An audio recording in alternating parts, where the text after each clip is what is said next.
Sentire Media. Hello everyone, you're listening to A History of Italy.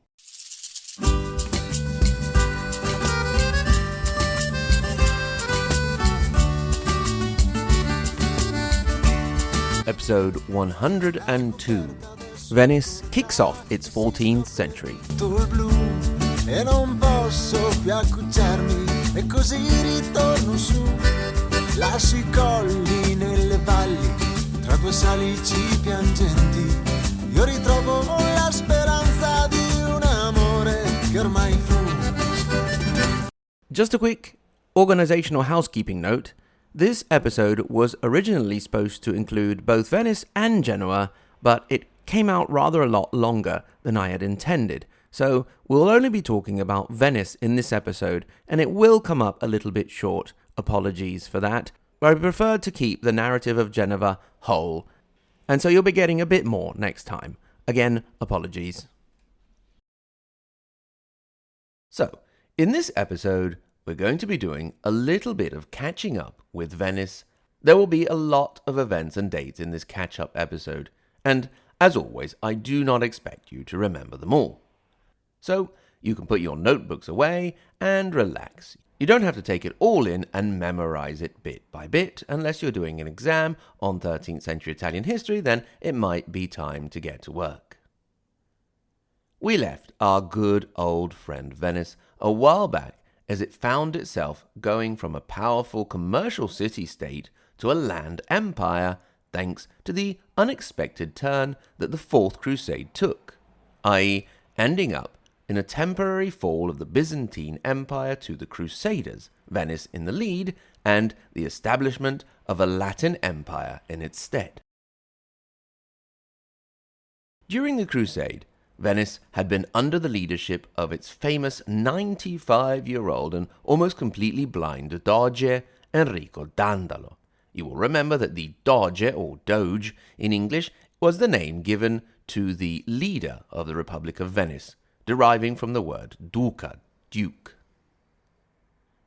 It would be great to know what kind of substance Enrico Dandalo was consuming to get that far in that shape. He died in 1205, just as the crusade had ended. He couldn't have really lasted much longer than that. In his place, Pietro Ziani was elected, and he understood immediately that there was no way that Venice would be able to hold on to such vast lands indefinitely. So he did a pretty smart thing. He made sure that the administration had direct control over key ports and colonies, mostly along the coastlines, and he left the management of the rest of the lands to the great Venetian families. In this way, if all went well, there were Venetians controlling vast parts of what had been the Byzantine Empire, and if they didn't, well, it would just be the family in question to lose out and not the whole maritime republic.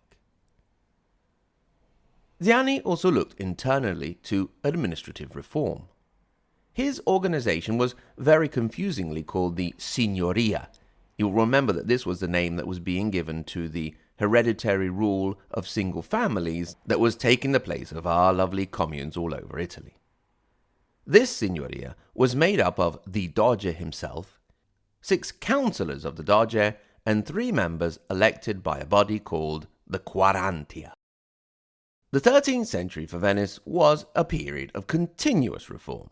I had an in-depth look at this period with the Doges and the Maggior Consiglio and guilds and all of the administrative changes, and trust me, they are really, really boring. In short, the relationship between the Doge and Venice developed into an actual contract in full style. Each Doge would add clauses to the point that by the 17th century, the contract reached 108 pages with 16 of indexes. In the case of Ziani, we see the rare example of a ruler actually limiting his own power for the good of the Republic. Also in the little details. For example, the Doge received a simple salary and was not allowed to receive lavish gifts to avoid corruption. Indeed, he was only allowed rosewater, leaves, flowers, scented herbs, and balms. Now, I imagine that said gifts must have had some important symbolic meaning, but I would have just said, "Thanks guys, don't bother, just give me the salary, thank you very much." Ziani died in 1229 and was followed by Jacopo Tiepolo, who reigned from 1229 to 1249. The Tiepolo were one of the great families of the city, along with the Contarini, the Dandalo, the Ziani, and the Morosini.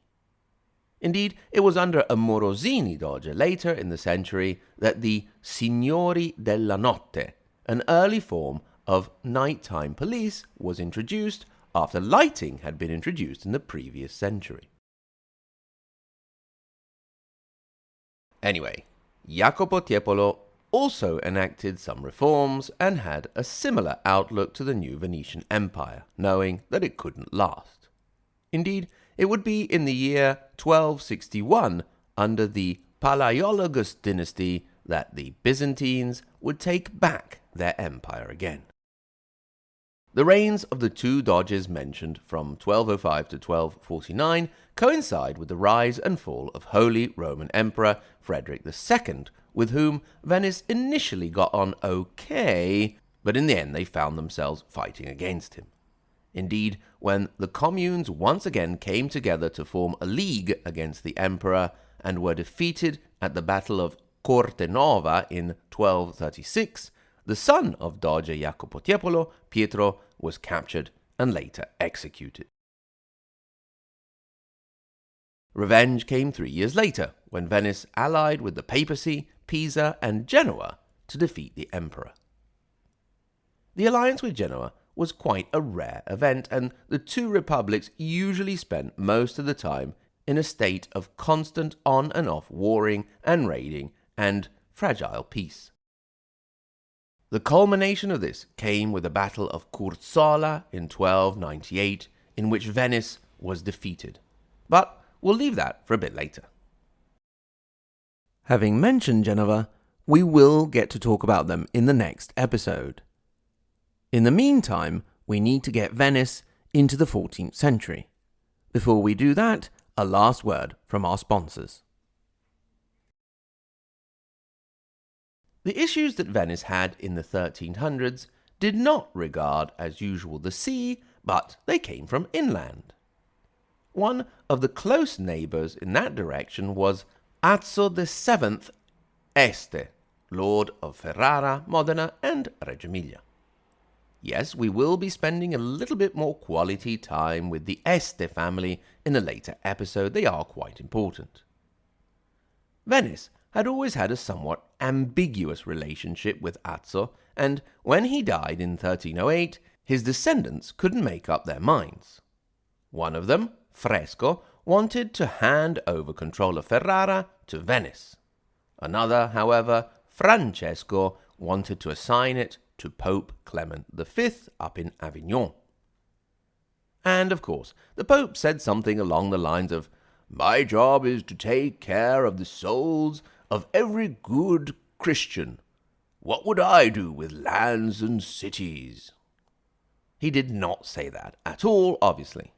While Venice was trying to decide what to do, they were hit by excommunication and an interdict by the Pope. That means no one in the city was allowed to do anything religious. No christenings, no masses, no funerals, no nothing. Things got even worse in 1308 when Clement put together a coalition of cities against Venice and launched a crusade. The maritime republic was crushed. From then on, the Doge at the time, Gradenigo, had to guard from revolt and secret plots, among which was the failed conspiracy of the Tiepolo family. Obviously, it's all a lot more complicated than that, but that's the simple version. The interdict was finally lifted in 1313, not out of pious holiness on the part of the Pope, but for the whopping sum of 100,000 Florentine florins. As you can see, Venice did not start the 14th century in the best of ways. However, for you Venice lover listeners out there, do not worry. Venice has to make it all the way up to the Napoleonic era, so good times will come again. Thanks very, very much to everyone for listening. Thanks to the lower half of the Margherita Hack and Galileo Galilei level, Marxist-Leninist Sicilian, Mike M, Neville, Paradise, Patrizia K, Renee B, Roberta D, Rod L, Rodney N, the Question Master, Rudy F, Sam, Scott L, Shelby, Stephen, and TO5, and to the tippy-top Maria Montessori and Dante Alighieri level, Paolo, Lisa K, JW, Andrew M, Brandon S, Maxime, David A, Peter W, and of course, Sen. Now, if you're paying close attention there, because you're like one of those people who like to sit and watch and read all the movie credits, you may have noticed some new names. Indeed, we have received a flurry of new, fantastic Patreon supporters who perhaps are taking advantage of the fact that we have released the Mega Recap episode. All of our history of Italy from 476 to 1310 that you can get a hold of on Patreon or via PayPal if you drop us an email. Those new Patreon supporters are Chad H, Rod L, Mark L, Connor T, Nick D, TO5, John K, and a new member of the tippy top Maria Montessori and Dante Alighieri, Kevin O. Thank you to all of you, and welcome aboard. Remember, if you so desire, you can get in touch. Hello at ahistoryofitaly.com, and at the same URL you can click through to our social media. We are on Twitter and on Facebook. Once again, thanks very much to everyone for listening, and until next time, arrivederci.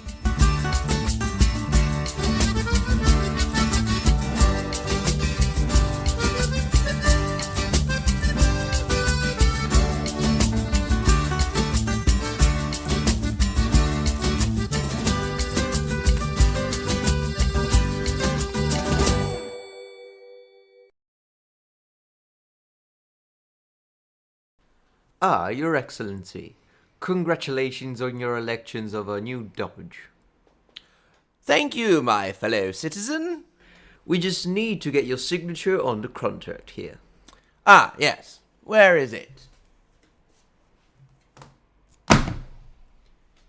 Here it is. Ah, that's quite a few pages. Yes, sir. 108 pages plus another 16 of indexes, to make things a bit more simple. Simple, yes. Do I have to read it all? Well, we'll never get started with all the doging. Well, that's up to you, my lord. Well, could you give me a summary, maybe? Well, it covers your duties and rights as Doge, what ceremonies you have to attend, what you have to wear, your inaugurations, the presents you can receive. Ah, presents! I like those. What do I get? Well, you can have rose water, leaves, scented herbs, flowers, bulbs. And? And what, sir? What else? That's it, sir. Ah, and, what do I do with that stuff, then? I'm not really sure.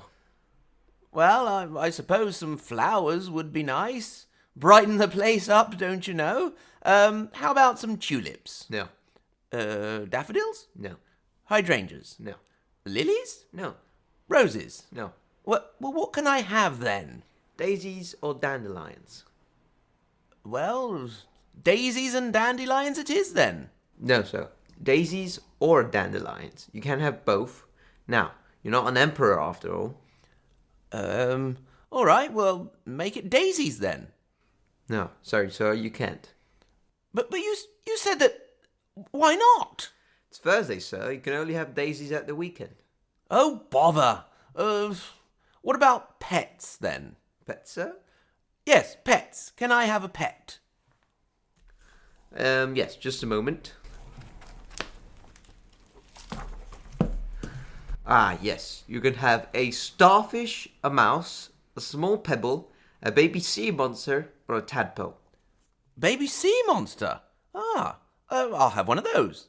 Sorry, sir, you can't. But why, pray tell? Well, they don't exist.